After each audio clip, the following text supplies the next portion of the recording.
We're very much looking forward to discuss our new briefing paper today on building a better future for women in New Orleans post-COVID-19.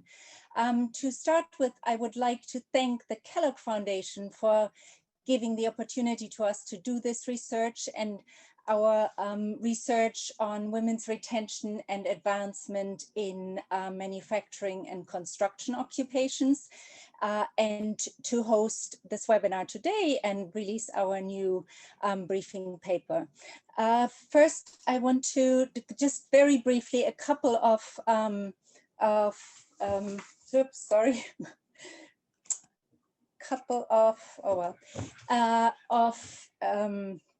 housekeeping items. Everybody apart from the panelists is on mute, but if you would like to send us a question, please use the question and answer sessions, which we will take right at the end. We seem to have one technical problem after the other. Please be patient with us. This is remote working and Zoom tends to go well. We had a very good rehearsal and then it all went pear-shaped. So I would now like to hand over to my colleague Chandra Schilders, who is co-author of the briefing paper and who is trying to share her, her presentation, but we even have difficulties there. So just to say, we're going to have a great panel following Chandra's introduction with 3 tradeswomen from New Orleans, 2 apprentices and 1 journeywoman of over 20 years now. And then Dr. Lauren King will moderate a panel with key stakeholders from New Orleans to discuss why we need more women in the trades and look at some strategies of how to do that. So I'll pass over to Chandra now. Thank you very much.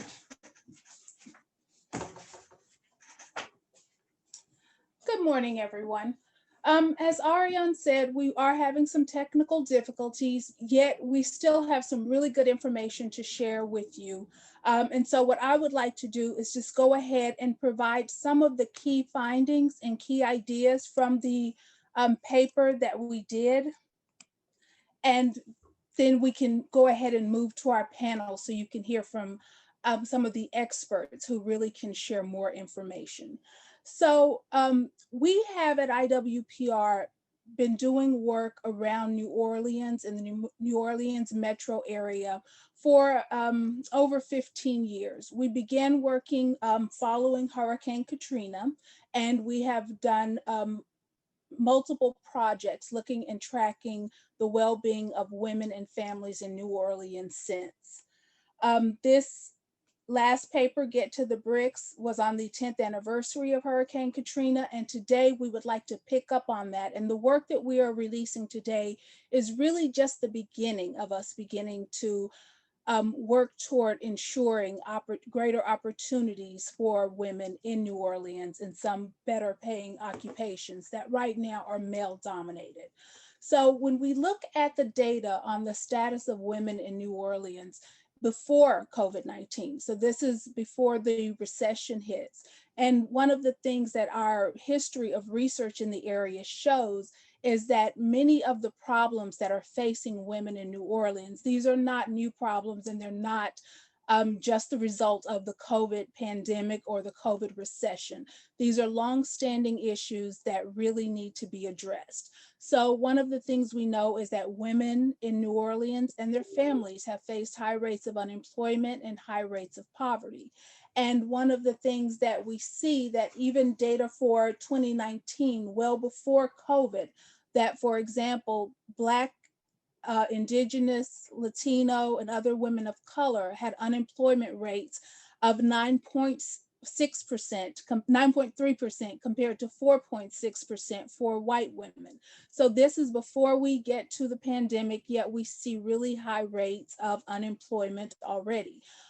Despite the fact that women have generally low earnings, high rates of poverty, and high unemployment, many people depend on the earnings of women in New Orleans. So in 78% of households with children, women are breadwinners, and that's 89% for Black women. And what that means is that either women are the sole provider of income in their household, or they bring in 40% or more of household income, say, for example, for a married woman who also works and bring in income. So her earnings are crucial to the well-being of those families. However, one of the things we know, and this is not just the case in New Orleans, but nationally, that women are paid less than men. So in New Orleans, women are paid 65 cents for every dollar paid to men. And that share becomes smaller when we look at women of color. So Black women are paid 50 cents for every dollar paid to a white male, and it's only slightly higher for Hispanic and Asian and Pacific Islander women. When we look at differences by education, one of the education is one of those ways that we tout for people to improve their economic situation. However, what we see is that higher education does not close the gender wage gap. So, for example, white women, Hispanic women, and Black women in New Orleans all are more likely to have a bachelor's degree than their same race male counterpart, yet they all still are paid less than their male counterparts. So education alone is not enough to close that gap. However, what we do know is that if we were able to close the gap, that we could actually cut the poverty rate for women in New Orleans by 43%. And among single mothers, we could cut it by 62%. And that's simply closing the wage gap for men and women with the same level of education. However, since COVID-19 and the recession, we have seen that women's status has become even worse. Their precarious position has become even more precarious. So this in by the end of November, that there had been 60,000 jobs lost, almost 60,000 jobs lost in the New Orleans metro area. 40% of these job losses were in leisure and hospitality. These are jobs that are held primarily by women. They're done by women workers. These are predominantly low-wage jobs that provide few benefits, and they are not allowing women to provide a good living for themselves and to provide for their families. However, we also see that in construction, manufacturing, transportation, and jobs at the port, the situation is substantially different than with jobs in leisure and hospitality. So, for example, in construction, if we use that as an example, there has been a loss of just over 3,000 jobs compared to 16,000 that we see in food services. So we see a lot fewer job losses. We see greater expectations for job growth going forward. So we looked at projections from experts. We talked to stakeholders, including employers. We talked to, workforce professionals. We talked to a range of different people. And what we see in the data is that the opportunity for job growth and expansion is much greater in these jobs. So not only are these better paying jobs, they also have the promise of coming back and coming back more quickly. And some of the factors that we could look at, for example, is we see Boeing already establishing relationships to help begin to provide the labor force that they need with the training and the skills that they need for their workers. The expansion of the port, this provides, not only jobs in construction, but also jobs on the port itself, the potential for infrastructure spending. So these are all factors that we know are going to impact job growth in those areas. So even if and when jobs in leisure and hospitality come back, it's unlikely that those jobs will change significantly in terms of wages, in terms of benefits that it provides for workers. However, when we look at these male-dominated jobs in construction, manufacturing, transportation, and the port, we see, for example, that the wages and benefits are higher. And here I just wanted to pull a couple of comparisons. So in New Orleans, waiters and waitresses have a median $9.14 an hour wage. Construction laborers, however, have $15.81 median wage. So we have 50% higher earnings for jobs at the same level of education. When we look at, for example, more professional middle school teachers are jobs that require 4 to 5 years of training at a minimum. So you need a bachelor's degree, and many middle school teachers also have a master's degree. Plumbers, pipe fitters, and steam fitters, who do require also 4 to 5 years of training, but the training they require is through apprenticeships where they're paid from day one on the job to learn the trade. They're paid about the same as middle school teachers, and it does not require them to go into deep debt in order to get a bachelor's degree. It does not leave them with student loan debt, but it does allow them to begin to provide for their families. So these are many of these, not all of these, but many of these are good jobs that pay well, and they do not require advanced degrees. They do also, however, predominantly employ men. And so here I want to just do a quick overview to look at the distribution of women and men by race and ethnicity across these jobs. So this first column that you see with 28.1% at the top, that's the distribution of all workers in the labor force there. So 28% of workers are white male, 22% are Black, Indigenous, and other people of color, including Latino males. White females, 25.9%, and 23.7% are females of color. Yet when we, for example, look at construction, we can see that women make up a very small share of the construction industry. And I want to highlight that this is at the industry level. So these include not just the jobs and as actual construction workers, but it can also include clerical workers, which is likely where many of these women find themselves in this industry. But even at that, women of color make up less than 5% of workers in construction, less than 10% in manufacturing. So these are jobs that have the potential to really help lift women and their families out of poverty. Yet women have very low levels of representation in these jobs. And we know that there is demand for women workers in these occupations. So for example, we have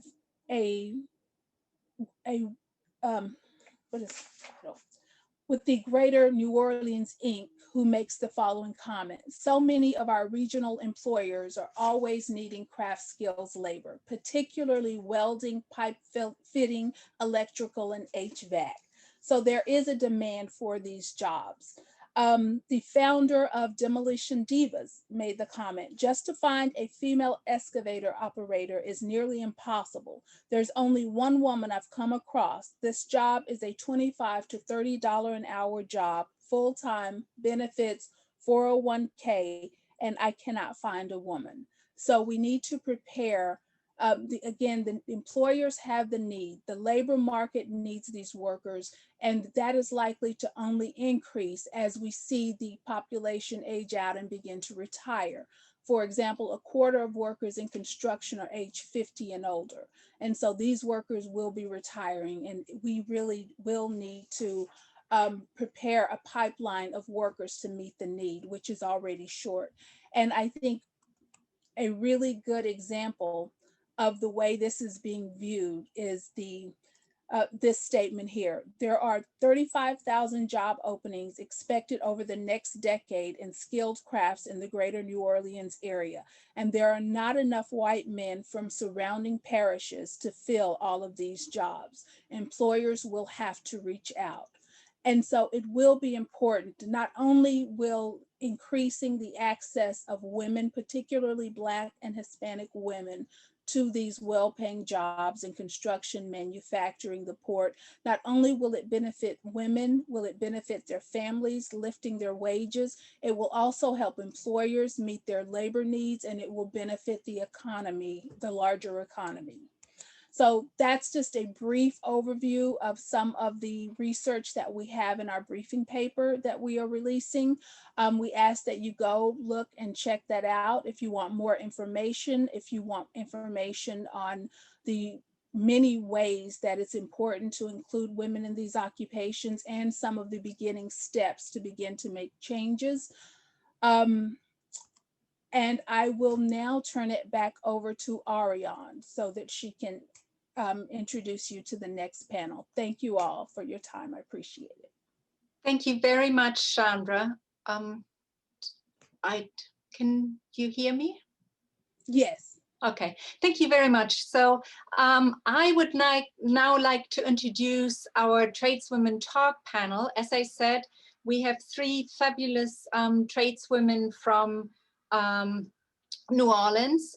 And the first one is a fifth-year electrician apprentice, Grace Klusner.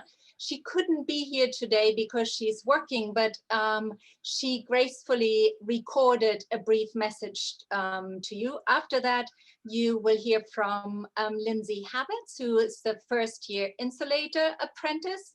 And we will close that session out with Janelle Dejean, who is entering her 20 years of being a journeywoman electrician. All of them are union women, and all of them will say what it's like to work in the trades as a woman and why it can be a good career for women. So Eve, can you show us the video, please?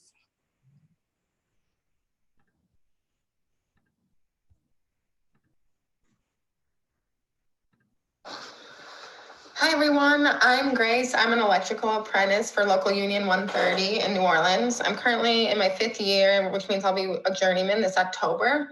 I've worked for a contractor called Barnes Electric my entire apprenticeship, and I have very positive things to say about my experience. Like any career, there's going to be ups and downs, but learning a skilled trade is something I've thoroughly enjoyed and so far benefited from.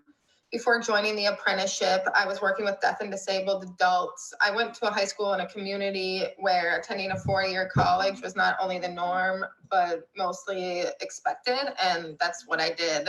In fact, I wasn't even made aware of skilled trade opportunities, nor the benefits that come with them. Eventually recognizing my predicament in an unskilled job, I found some confidence and decided I could become an electrician. I'd always had an interest in construction, but no idea where to break into a field with little knowledge and even less experience. I quite literally Googled how to be an electrician. The IBEW union apprenticeship was personally a no-brainer for me. I didn't want to take out loans to attend a technical college. And of course, the idea of being paid to learn instead of paying to learn was pretty ideal. Here I am 5 years later, having grown in knowledge and character, hopefully, but also my bank account. The confidence, mechanical aptitude, and problem-solving skills I learned alongside the electrical trade have and will continue to reveal themselves, I'm sure. But beyond that, and especially applicable to current times, I think money and career opportunities are equally, if not more enticing for women in the trades. I started out at $14.50 with benefits, including dental and retirement. There are also guaranteed 5% raises each time you hit certain benchmarks, which is about every 6 months. And honestly, if someone doesn't know what they want to do in life, they should join the IVW or any other apprenticeship, because being paid to learn a skilled trade that you will use and profit from throughout your life is much better than trying to figure out what's next in a minimum wage job without good benefits or skills to get you a better job. Construction is also a good field to quickly figure out what you want to do with your life. There are so many paths you can take, whether it be physical labor, working in management, moving on to engineering, or if you want to leave the field altogether, at least you know you didn't go into debt while having, and you also have a skill in demand to fall back on. Ariane and I talked a little about getting more women into the trades. For me, the most effective way hasn't been purposeful at all. So many times when I stop at the grocery store after work, dirty off the job site, in my work boots, I've been stopped by other women my age asking what it is I do. And when told, they either respond with, I wish I could do that, which they can, they just haven't been aware of the opportunity, or how do I do that? How do I get involved? Often ending in an exchange of phone numbers or information on how to apply for the apprenticeship. So for me, it shows that there isn't necessarily a lack of interest by women in the trades. It's the lack of awareness that there are opportunities to begin, even if you have no experience or no knowledge, because I am proof of that. I wish I could attend the webinar, but I don't, and but I can't because I'm at work. And so I just want to say thank you for letting me share my experience. Well, that was truly wonderful, I think, to hear, Grace. I hope you also enjoyed that. And now I would like, I hope that Lindsay is on and has taken herself off mute. Oh, there she is. And Lindsay, Lindsay is a first-year apprentice, but she can talk more about that. So I would just like her to jump straight in. Lindsay, can you tell us a little bit about what you do now and what you like about it? Yes, ma'am. Hi, everyone. Just want to say thank y'all for having me. So I am currently a first-year apprentice with Local 53 out of New Orleans, heat and frost insulators. So I actually got into this apprenticeship. I was laid off due to COVID from both my part-time and full-time job. I am a single mother, and at first I was freaking out. What am I going to do about this? Well, not having thought about it, my dad has been an insulator for nearly 40 years. Well, sure enough, he did give me a call and he offered me a job. And at first I was like, is this really a place for a lady? But then I'm like, what do I have to lose? Like, I have a child to support. I need the income. So at first it was a little intimidating walking onto a job site. There's literally, I think I've met one other woman that was actually in the trades. Other than that, you really don't see women until the end of the job doing cleanup. So here I am. I'm learning and getting paid to learn while I'm on the job, which is something. I do have a 4-year degree, but now I'm in debt. But looking back, like if I would have known about this so much further on, I could be further in my career, because now I was actually offered my job back, but I decided to stay. I'm a little bit more confident in this. I like always moving. I'm meeting new people. New professional relationships are being made. I have great benefits. As my apprenticeship goes on, I'll be constantly getting raises. So I'm comfortably able to take care of my family, being that I am the sole provider for me and my child. I don't regret coming into this career. This industry, the trades industry, is great. And just like Grace said, I think a lot of women don't know about the opportunities that are involved in this industry and how they can get into it. Thank you so much, Grace.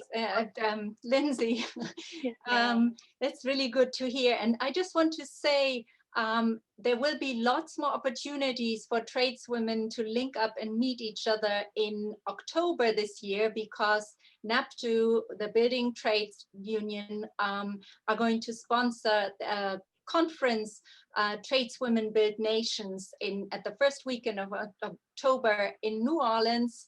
And the last national one they had 2,700 women there. So wow.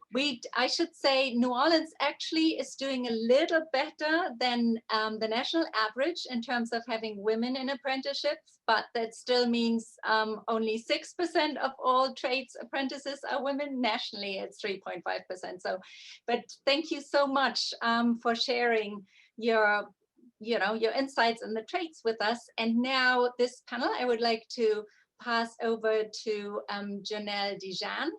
As I said, she is very impressive. She's been a tradeswoman for starting her 20th year now, I think. And she's an instructor at NOTAP Trade School. Could you tell us, Janelle, could you start? You've been in the trades for over 20 years now. What keeps you there? Good And morning, what made you everyone. move into the classroom? Okay, good morning, everybody.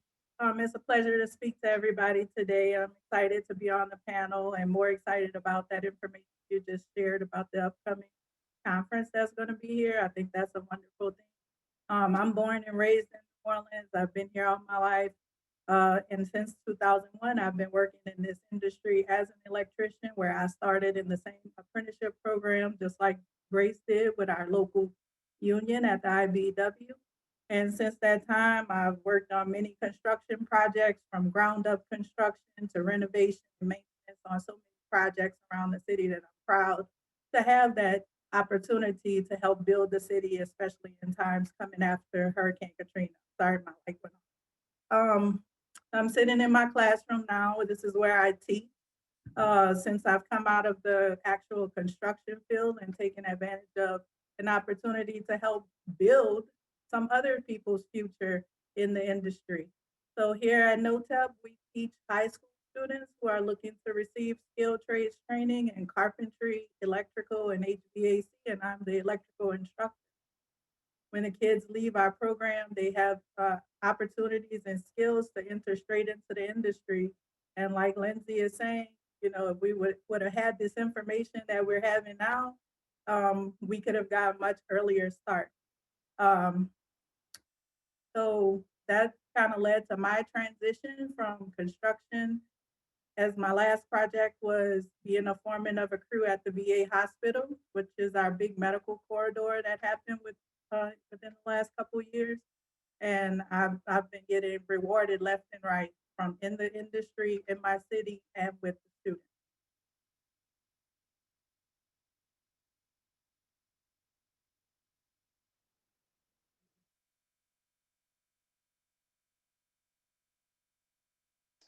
As we all know, being a woman in the trades can be a bit lonely sometimes. What would be your wish list in terms of policies and supports for increasing the number of women in the trades in NOLA? Well, I think that overall, a lot of the things that I see already, and that I've been getting more knowledge and information about, things that do exist for young people and women, or people transitioning from other careers, that's out there, and the work is being done. I think it just requires the continued effort and strong emphasis on actually getting women to feel comfortable with taking that chance and getting an opportunity to see what's really involved with it. And I think that would go a long way. And plus, once women get in the trade, to develop some different support systems that would help them, such as Grace coming out of her apprenticeship, to help them stay in the industry. Because a lot of times there may be people who enter into our construction industry but don't stay in it for a long time. Thank you so much. And if anybody has questions for Janelle, Dijan, or Lindsay, just pop it into the question and answer session. So, but in the interest of time, I would now like to introduce Lauren King, who is going to moderate the next panel on why we need more women in the trades and some strategies for getting there. And I cannot think of a better person to do that than Lauren. Lauren is the Director of Workforce Initiatives at Greater New Orleans Foundation, but also in her prior life, when she was at Delgado Community College, she was one of the people initiating a pre-apprenticeship program with the carpenters. I should just say, we are recording this event, and we want to have our discussion as planned. So we hope, you know, even if it gets over a bit and you need to drop off earlier than before it's finished, we are going to record this and email the recording to everybody. Anyway, over to you, Lauren. Well, thank you, Ariane.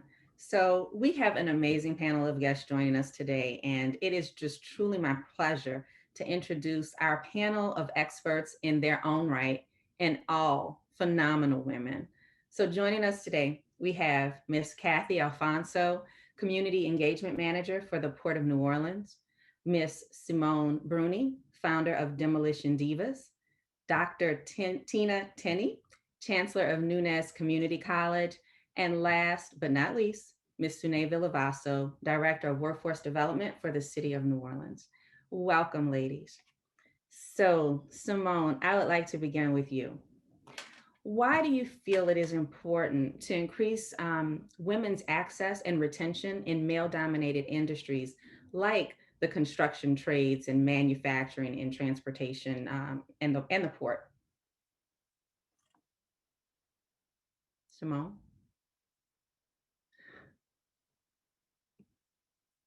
Okay, can you hear me now? Yes. Sorry about that. Okay. So in the last 15 years, I've gone through 2 disasters in this community. That would be Katrina and also the pandemic. So the first reason I would say is it has, for most trades, the trades do transcend disasters. They're often considered essential businesses. So I came out of the hospitality industry. At the time of Katrina, I was in the hospitality industry. I was laid off, lost my job because of it, and quickly scrambled to find something. I had no exposure to trades. I was educated private school, went to the 4-year university, and it took an opportunity like a disaster to show me a different path. The other reason that I noted was that I think the trades open opportunities for women, that it's something they can take with them outside of the community. It can, whether it's something allow them to travel, whether it's something that allows them to be self-employed, or to even start a small business and employ others. And the third reason why I think it's very important for women to have access and the retention for it is that it's the diversity in the workforce. And we all know when women are contributing to their community, the entire community increases as a whole. It prospers as a whole. So those are my 3 points of what it's done for me. It's allowed me an opportunity to travel in education, through continuing education, where maybe I didn't have certain opportunities like that in the hospitality industry. All right. So thank you so much, Simone. Kathy, let's bring you into the conversation. What are some strategies that have been put into place to recruit more women in the regional maritime industry?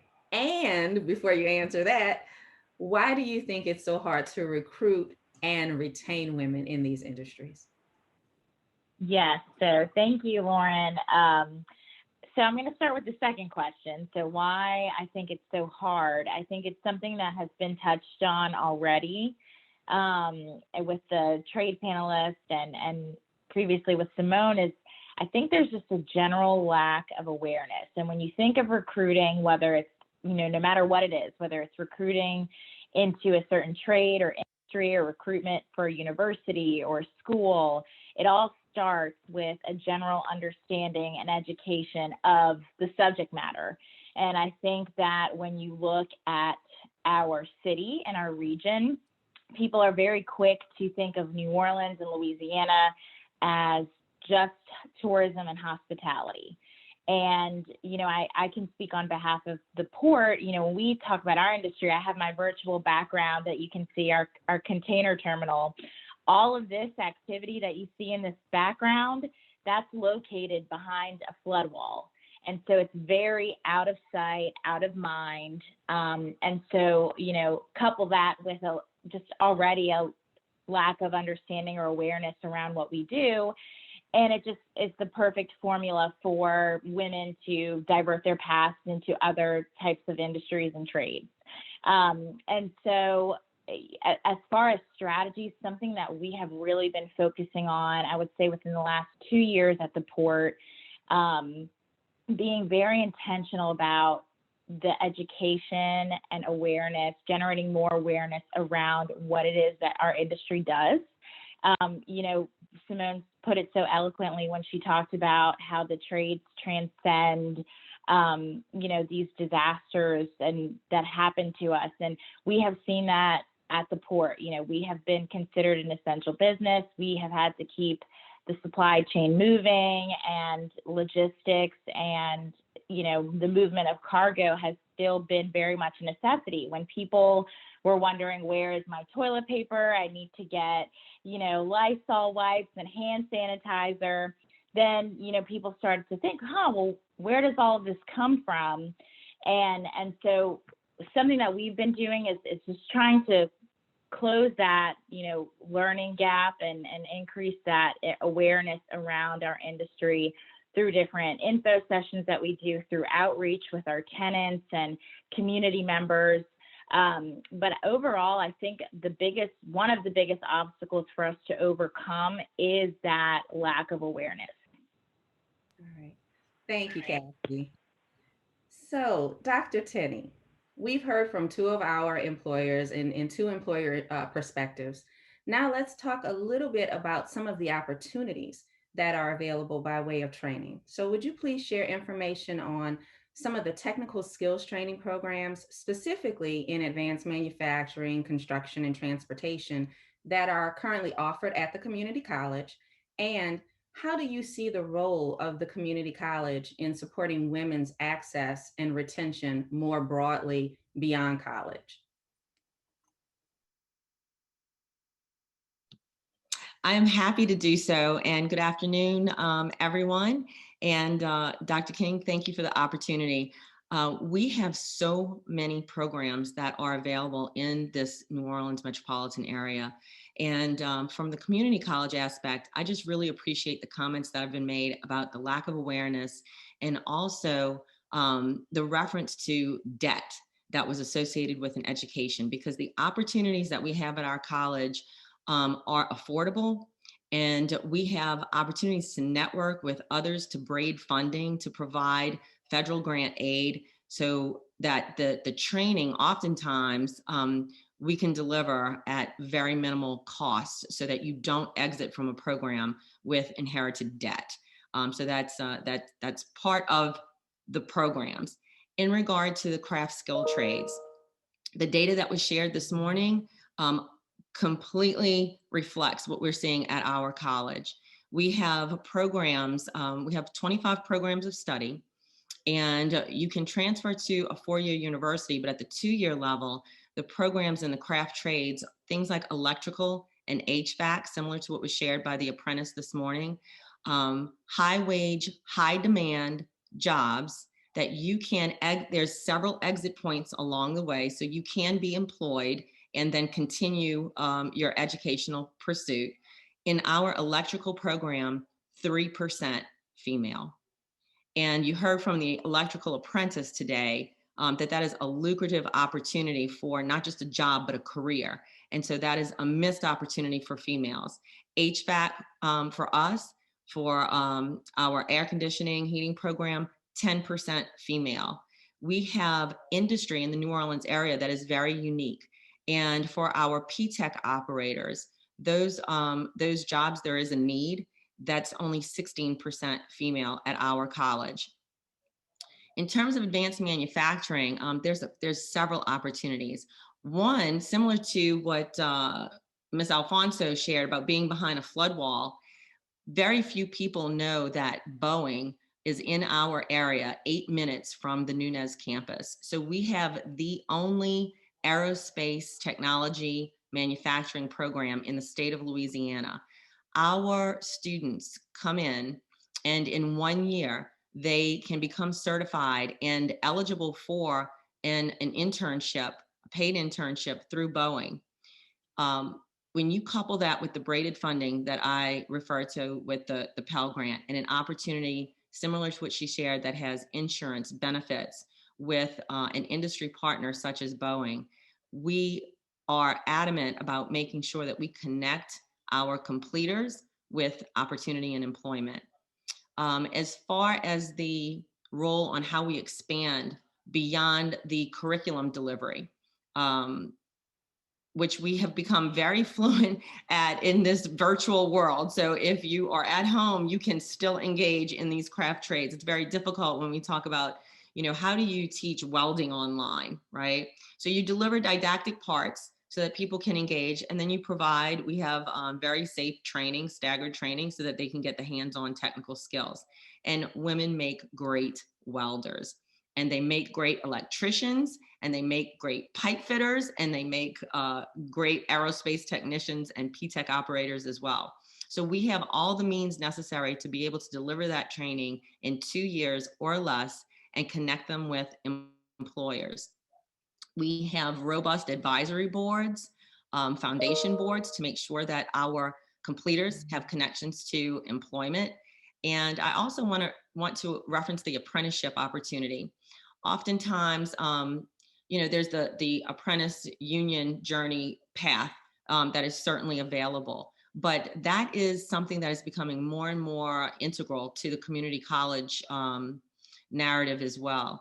We have a program knowing that women, as they shared earlier in the research, being the breadwinners with children in a household, they may not know how to navigate that braided funding. But we have a program called Mechatronics. It was done in union with GNO Inc., serving as a liaison with business employers throughout the New Orleans region. And it is a learn while you earn program.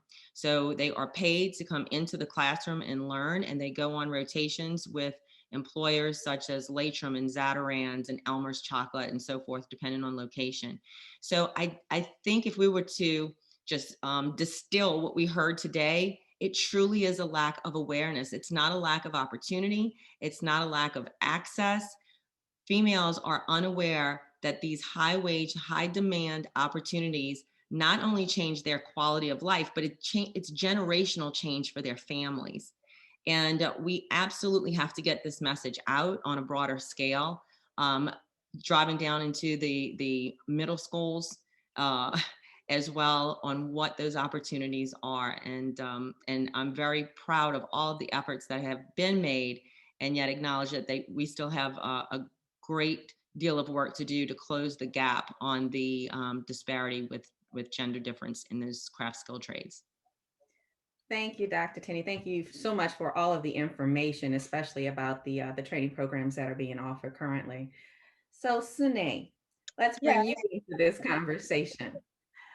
You have a bit of a different perspective based on your position with the city. So I would like to ask, what opportunities do you see to increase the number of women in skilled trade and technical occupations here in the city? And how do we build on those opportunities? Okay, good afternoon, everyone. So the opportunities are vast. Several years ago, there were conversations around equity, equality, and inclusion as far as women in certain male-dominated industries. And recently, in my conversation with one of my board members, Andy O'Brien, who's the executive secretary of the Southeast Louisiana Building and Construction Trades Council, who's currently in listening mode on this call right now, he echoed what is stated in their construction apprenticeship pamphlet, that they have embarked on an effort to increase the number of apprentices used in not just in New Orleans, United States construction industry as it expands to provide greater opportunities for people in underserved communities, particularly women and communities of color. And what they're trying to do is allow them to acquire good middle-class jobs in the construction industry. I've also had this conversation with Gallo Mechanical and Bollinger Shipyards. Both organizations are seeking to change the appearance of their workforce. I think one of the issues, everyone is talking about awareness. One of the issues is New Orleans, you know, for all of our glitz and glamour, we're very Southern, we have very traditional norms. And so a lot of Black and brown females don't see women going to a construction site and coming home and talking about their day. So they don't have, we talk about access, they really don't have the information. And my tagline is, if they don't have the information, then therefore they don't have the access. And without information and access, the opportunities are not there. So I think what we need to do, what they did several years ago, we need to make women working in construction vogue, like they did with STEM. And now that's the big old thing, girls in STEM professions. That's just like so vogue and so sexy, to use a very sexist probably term. But we need to make it, we need to make women working in these high wage, high demand industries vogue. We have to do effective outreach and marketing. We have to talk about the high wage, high demand jobs that they have available here in New Orleans. I think Chandra said, what, 35,000 jobs in that particular industry is going to be here in New Orleans, or already currently here in New Orleans. So we have to do that to attract them, talk about how they can earn a livable wage, a family sustaining wage. Then we have to enact policies and support system to retain them. But also we have to provide them with opportunities to grow, not just come in, be a layman or a journeyman, but be project managers. So they have to see that there's a real career pathway in here. Also, when you start talking about data in New Orleans, I think in 2018, there was an economic status of women in Orleans Parish, and it showed that 30,000 households in New Orleans are led by females with kids and no husband. So if we have that many women who are head of households, most of them were impacted by the pandemic, because most of them worked in either hospitality and or retail. And we already know those two industries are not coming back as robust. So what we're trying to do is do some sort of effective outreach to encourage them to pivot into more sustainable and resilient occupations, such as the building trades. So Sune, before you go on, that's a really good point. And I just want to help pivot you into just one quick question or follow-up question. Yeah. How does all of this fit in with the post-COVID planning that is happening right now in the city? Because you talked about, the need to pivot folks from hospitality and other areas so that we can help to build up our economy. So can you talk a little bit about that? Yes, I can. So one thing that pandemic has done has exposed the economic disparity experienced by women of color. In New Orleans, again, they were the subgroup that was hardest hit. The Office of Workforce Development has been consistently pursuing the challenges to get New Orleanians working, upskilled, and retrained in an effort to create a workforce retrofitted to our unique economic recovery. We have to now pivot from being hospitality driven to a more diverse economic ecosystem that is more resilient and sustainable, in which advanced manufacturing, building trades, and construction industries are among the priority industries. And this is according to our newly implemented generational economic development plan, which was created by Jeff Schwartz, who's the Director of Economic Development. So I hope I answered your question in that one, right? So we are really being laser focused on industries where we won't be so vulnerable should we encounter something like a pandemic again. And as they stated, when we looked at all of the industries across the board, who was hardest hit, the building trades and construction, they among with healthcare and IT were the least affected by the pandemic. Right. Thank you, Sune. And that holds true in the research that was shared earlier. So thank you for that. So I have one last question for the entire panel. And I would like to just pose, what systemic changes are needed to help with the recruitment and retention of women in these male-dominated industries? Feel free to jump in. We just have to break down the cultural barriers. Like, we need to continue blurring the lines between women and men dominated industries. And also we need support top down for women to not only enter those particular industries, but to be retained and supported. I'll jump in here too. I think that I've seen a few different things that have been very creative, and that is corporate America partnering with the high schools, first of all, to start recruitment right out the gate. If they're doing signing day and it's a big deal for a high schooler to go off, where they're doing signing day in high school for a football player, much less, in college, it needs to be a big deal for a high schooler to have signing day to his apprenticeship. And that was just recently done in St. Charles Parish with I forget the company that did that. I'm also on the board of North Shore Technical Community College, and there is a large sponsor there that has partnered with the college to teach young people. It's called Weeks Marines, and they're teaching them tugboat operations. And we know what the Mississippi Riverboat Pilot Association is, a good old boys club. I hate to say that, Port of New Orleans, but if your uncle or your granddaddy was in it, well, then you have a sure foot into a salary of $300,000 a year and a retirement along the same lines. So why are women not in that organization, much less learning that trade? And so we have a corporate sponsor who is teaching this at the North Shore Technical Community College right out of high school. And those young men, there's 2 or 3 of them that have won that scholarship that are going to Dubai right out of the gate. So I do see that corporate America and the private sector needs to start helping at a high school level. And Simone, I absolutely could not agree with you more. And thank you for being such a supporter in terms of education, with your company and serving on the foundation board. We have to become more present in the high schools. I totally agree. We also have to bring awareness to that adult population as well. Our college, the average age is 29 years old. And what that says is people get out, they go to earn, to go to get employment.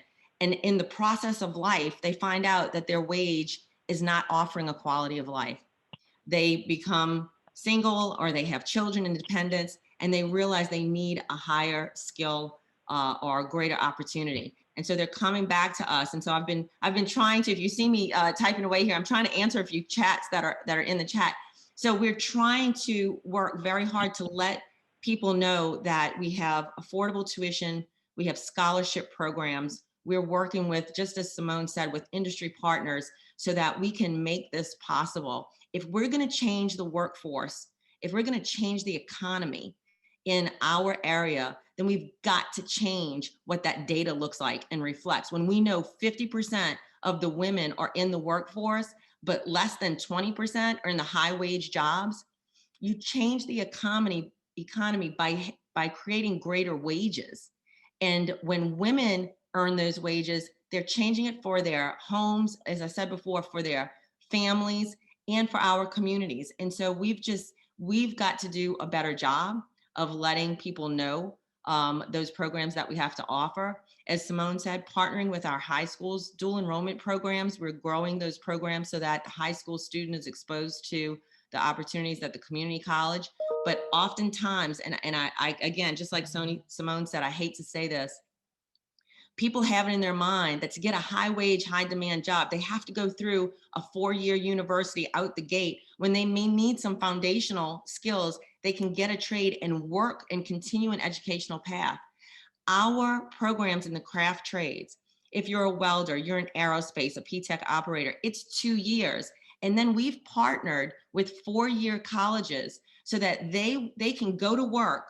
And then the 4-year college, they can continue for the next 2 years in a completely online program so that they can get the supervisory types of educational credentials so that they can move up in their jobs, but they're working and they're earning a living wage and they're providing for their families. And so, you know, if you hear my elevated pitch, it's because I'm very passionate about the fact that we have got to do a better job of getting women into these fields. It changes their lives and it changes their families. Yeah. And to add to that, I think also is once these women are in these types of jobs, the importance of, like Sune was saying, making it vogue, you know, talking about your industry and what you do. You know, the video that was played earlier from the apprenticeship representative, when she talked about going to the grocery store, running errands after work in her, you know, work boots, and women stopping her and asking her what she does, you know, that word of mouth is always great. You know, that's a small thing, but also once women are in these jobs, we need to make sure that those that are in those leadership positions are investing in the upskilling of the women who are in those more entry level to medium level to management positions, because once those women have the opportunity to scale up in their career, that opens the funnel for those women to come after them. And once they see the path being paved, it breaks down that barrier a little more that we're talking about. You know, I can give the example at the port. You know, we're the Port of New Orleans, we're a landlord. So we have different tenants and industry partners, but at the Port Authority itself, we have about 260 employees. And Brandy Christian, our president and CEO, she came on board. She's our first female president and CEO in 2017. And since then, we've had about a 50-50 equal split, male to female ratio in our leadership. And so it's a totally different dynamic and setting than it would have looked like 5 to 10 years ago at the port. And I think that starts with, you know, those who see that value in having the diversity and gender and, you know, and race, all of those things come together, and it opens the door for future generations to come. Well, you all are just phenomenal as I started this whole panel off. And I just thank you ladies so much for your thoughtful and informative responses. So I'd like to just pivot us a bit. Next, we will go ahead and open the floor for questions of our panelists. If you haven't already, please feel free to ask questions using the Q&A feature located at the bottom of your screen. I do see a few questions have come in, so bear with me as I try to pull those up and see which will be the first one to pivot to. Okay, so I have one question. Let's see, it's open. Okay, I have a question for the panelists. I work with high schoolers and recent graduates in skilled trades, and I was wondering what ways the unions or community colleges have dealt with the fact that women typically are the primary caregivers in their families. What options are available to help working mothers who want to enter an apprenticeship or community college? So I guess I'll run with that one. I hope I alluded to that one previously. We are very aware that 70% of our student demographic is female. So that's a little skewed from some of the other colleges. 70% female, 29 average age. So we work very closely. We try to connect students with the Pell Grant. That's a federal opportunity. About 80% and higher of our students are eligible for Pell. We also connect them. Parish works that serves Plaquemines Parish, St. Tammany, and St. Bernard Parish is actually on our campus so that we can connect them with WIOA funding, which helps with childcare and transportation. We connect them with other community services that they may be eligible for. And then as Simone said, we're also looking to work with them to get them to the earliest exit point so they can earn a credential and work. Most of our students are also part-time. So we understand that there's other obligations. We've now completely revamped our curriculum. So basically in every single program you can do online to the extent necessary that you may need. So I feel that we have multiple support angles for a student, but they need to just come in and find out what those supports look like. Thank you. Oh, go ahead. I also would like to point to one particular initiative for apprentices, which may be helpful going forward. It comes from Oregon, but as we are likely going to see quite a bit of infrastructure investment, they reserved part of the federal highway funds to have a systematic effort to support apprentices, apprentice diversity in the highway trades, and they're the biggest trades. And that includes childcare supports, because we know that it's often really difficult. And they also have another little initiative which links in-home childcare providers to tradespeople who need childcare, because often the hours are a little irregular. So that may be something, going forward to investigate. Right. Thank you for that. I'd also like to pose the next question. Let's see, demolition contractors across the US and Canada employ union workers represented by many different unions, including LIUNA. Okay, I'm sorry, that wasn't a question. That was more of a comment. So I have a question. Who do the panelists think should be responsible to get the word out about careers in the trades for women? All of the above. It's all of our responsibility. We're all stakeholders in this, so yes. I think that that's really just a conversation that takes place in the home. It's kind of like, who do I want to be when I grow up? So it starts with your mother and your father, ultimately, if you're a young person.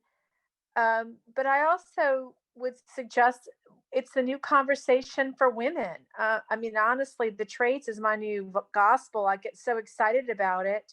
So I'm always telling other women who I see asking me what should they do with their life and so on, young girls. So I think, it's an all around conversation. It's not really just the responsibility of one person. It's really the community and as a whole, our village. Yeah, and Simone, I agree with you, the home, but the population that we kind of deal with, they don't have the guidance and structure that we had. So, therefore it becomes our obligation to try to provide them with the information, which creates access and then the opportunity. So yes, I agree, the home, but right. I deal with a lot of individuals who do not have, yeah. Well, I also I went to Ursuline Academy here, and I was on the board of Ursuline for 5 years, and I suggested to bring back home economics, and I suggested to have people come in the trade business, and the nuns bristled. So it's the responsibility of I never went to a career counselor when I was in high school. I didn't even know what a career counselor did, and I was in a private school. So I think we have to educate the career counselors, but our local high schools, whether they be public or private, want to brag about young people getting a 4-year degree scholarship. Those are the funds they want to announce on commencement day. Yeah, but that goes back to culture, norms, traditions, Southern. Absolutely. To your points, you both took the words out of my mouth. Our career counselors, our high school counselors, our middle school counselors, they have to have conversations and expose those students to these opportunities. If it's bringing them in for a career day or taking them to a field trip, but you are absolutely right. Everybody always say this, you want the LSU flag flying or, something, but you don't see very many, Nunez or Delgado flags or NTCC. And we've got to get the word out that they can start there and go anywhere. So it is important that we've got to infiltrate. And I'll just say this, for education in Louisiana as a whole, we haven't had that conversation. You hear about very robust community college engagement in other states, Florida, Tennessee, California, but we have a relatively young LCTCS system, and they're doing an incredible job but we've got to have that conversation and narrative part of the high school counselor conversation with the students, definitely. Thank you, Dr. Tenney. Thank you all. Thank you to all of the panelists who chimed in on that. I would just add to that before posing the next question that it's also going to be very important to help re-educate our families and our parents, because so often parents think, oh, well, my child needs to go to a 4-year, but it's okay. I mean, it's good for them to go to a 2-year. It's good for them to get a trade, and really helping our parents to understand where the gaps are in employment and where the projections for jobs will be in the coming future. So I'm off my soapbox. I just couldn't not chime in, right? I know you couldn't, Lauren. And we are I'll leave on this note. We're accessible, we're affordable. We're the ones delivering STEM education in the 2-year time frame. And just like you said, Sune, STEM is sexy. I think a woman with a hard hat and steel toe boots who's independent, successful, I think that is a very sexy woman. And so we have to get the girls' mindset out of, going into the other pieces of work and expose them to everything that they have available. And she can still wear her red lipstick with her hard hat. Yes, ma'am. Yeah. Yes, she can be a woman and work in the field. Yes, she can. Well, we have time for one more question, and this one goes to Sune. The audience member said, I'd be interested in hearing from Sune if the city of New Orleans has apprenticeship utilization goals and goals for women and people of color workers on their public works projects. Yeah, so the Office of Workforce Development, although we put out information on that, our role in all of this is providing people with training. We have training dollars. So, and through our partnerships with the union, Gallo Mechanical, Bollinger, that's how we connect people. But basically, we just provide the training. We don't have, first of all, New Orleans is a gender and race neutral city. So we can't promote color or gender in any of the work that we do. However, we can embed equity and inclusion and equality in our work, but we just can't be so explicit about it. But we can provide funding, scholarships to the Nunezes who are on our ETPL list, and to the Delgados who are on our ETPL list. So for anyone who's eligible, be it Black, white, male, or female, eligible for WIA services, we can pay for their training in those particular industries. All righty, ladies. Well, this ends our formal question and answer period. Again, I would just like to thank all of you for being on this panel. You all are phenomenal. You gave great information. And again, just your responses were so very thoughtful. So I thank you so much. And now I will turn it back over to Ariane.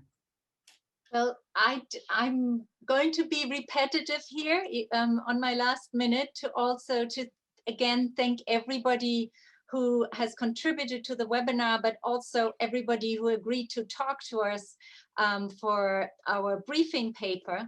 And we very much hope that this is a start of an ongoing conversation, and that we in future will have opportunities to dig in more deeply with good practices on how to recruit, how to retain, how to create workplaces where everybody feels welcomed. And we really, once again, would like to thank Kellogg for having given us the opportunity to do this work. So again, thank you so much for taking time out of your very busy schedules, and for bearing with us for everything going a little weird at the beginning. We just tried to stay in the Zoom tradition. And please watch this hour space at IWPR and with everybody here on seeing whether we can actually move the needle on getting more women into well-paid technical and trade jobs. So thank you. Thank you. Thank you. Thank you for the opportunity. Thank you. Thank you. Thank you, ladies. And honestly, thank you, everybody. Yes. This was I do think, Lauren, you jinxed us because you sent us this note saying, tell everybody. I feel so bad. No. No, just in a little way. At least it worked out. And then everybody came back. Yes. And Janelle and Lindsay also, thank you. And we're going also to reply to some of the people who had sent in questions in the chat. There was quite a lot, but we had, there's still more people on there, but there were something like over 80 people actually listened in for most of the time. And I think this is because it's a topic that matters. So thanks. Thank you. The webinar was really great. I appreciate you having us. Yes. Thanks. And we'll send the link out to everybody and, so. All right. Goodbye, you all. Bye-bye. Hi, everyone. Thanks, everybody. Bye.